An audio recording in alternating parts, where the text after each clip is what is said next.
Hi everyone, this is Jenna for One Lit Place. Today on Comma Talk, I wanted to give you some backstory about the comma, why we have it and what it's useful for.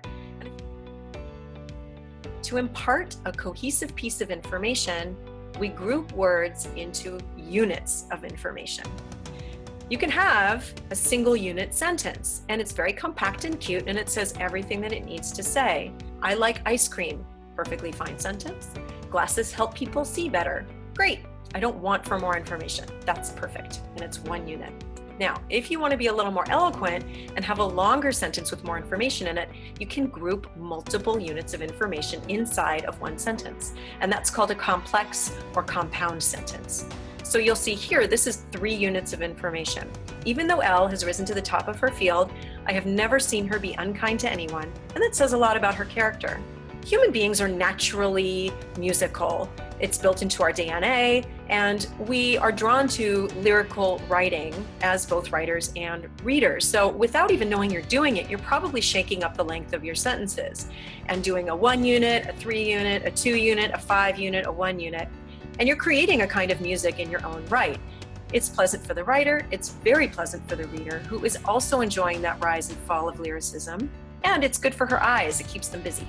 So this is why we have the comma. Now, you don't need a comma in a single unit sentence ever, because it's one completely packaged unit of information. However, in a multiple unit sentence, we keep the units organized by separating them by commas. So here we have a 2 unit sentence. She understood what was happening. She wished it weren't happening at all. Separated by a comma and a little buffer word called a coordinating conjunction. So there are 2 very important reasons we need commas in multiple unit sentences. Firstly is for breathing. Comma rules follow natural patterns of breath, and we space those units of information according to patterns of breathing. Also for clarity, commas keep our units of information distinct so that they remain clear. Again, in a 1 unit sentence, you don't have to worry about breathing. Trees grow, coffee is a necessary evil. However, if you have a multiple unit sentence, believe it or not, the reader waits for the writer to indicate where she's supposed to breathe. So we have to be responsible citizens, not let people die, so we put in our commas. If, however, you have a longer sentence built up of several units of information, the commas need to fall between the units, which encourages a natural breathing pattern that so happens to coincide with the information contained in the units. So here's what happens when you don't know the rules of commas and you just throw them in anywhere, or you forget them, or don't use them. Firstly is we overuse the comma. So nowadays people tend to be pretty emphatic, especially in our speech, and we throw commas in all over the place. It's fine when you're speaking because you have body language and intonation to indicate how the information should be accepted, but in writing it's a little bit awkward. There's the opposite problem where people don't use commas, either they're not emphatic people or they simply don't want to use them because they're not sure where they go, so they leave them out. Both of those things are not great. So here's a situation in which we have way too many commas and they're all placed in awkward ways. Maud told me that she, for whatever reason, wasn't planning on picking up her dry cleaning, but why? I don't know. So either this person has sleep apnea or just came back from a run, I'm not sure, but I know I'm dizzy after reading it. The other problem is coma breathing. Other people are afraid to make an error, so they group their units together without separating them at all, and as a result, they all run into one another, and the person reading that complex or compound sentence may run out of air while reading and pass out and die. Ultimately, our goal as writers is to make sure that our readers are comfortable so then they can submit to the world of whatever it is we're writing and stay happily there until it's over. If your reader is physically uncomfortable, she may not know why she's physically uncomfortable, but she may very well transfer that feeling of discomfort to what she's reading and by extension to you, the writer.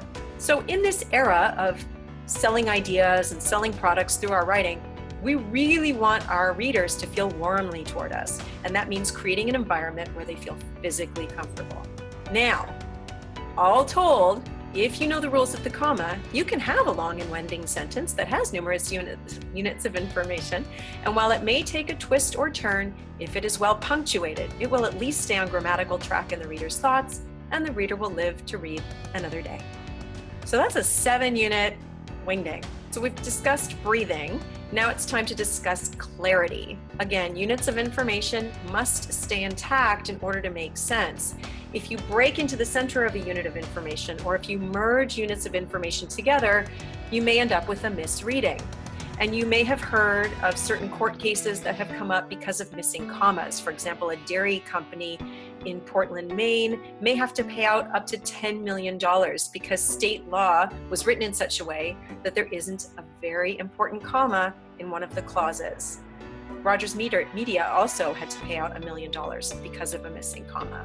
What we want to do as writers, of course, is keep our reader engaged, keep her in the world of the story, or the memo, or whatever it is we're writing. And we don't want to give her a reason to break away from what we're writing. So we need to know our rules of grammar, punctuation, and syntax, not to be stiff and correct, but to make sure that the reader doesn't get jarred from the world of what we're reading with a bit of incorrectness. Or, in the worst case, something that's inadvertently so funny she falls out of her chair laughing. For most of the time travelers worry about their luggage. See, I didn't even know there were that many time travelers. If, however, you had put a comma after time, it would say most of the time, travelers worry about their luggage. Totally different sentence. And this is my personal favorite. In short, we need our commas. They help us breathe, and they keep the units of information in our sentences logical and distinct. And when you use them well and use them properly, you create a lyrical, clear sentence that's a pleasure to read.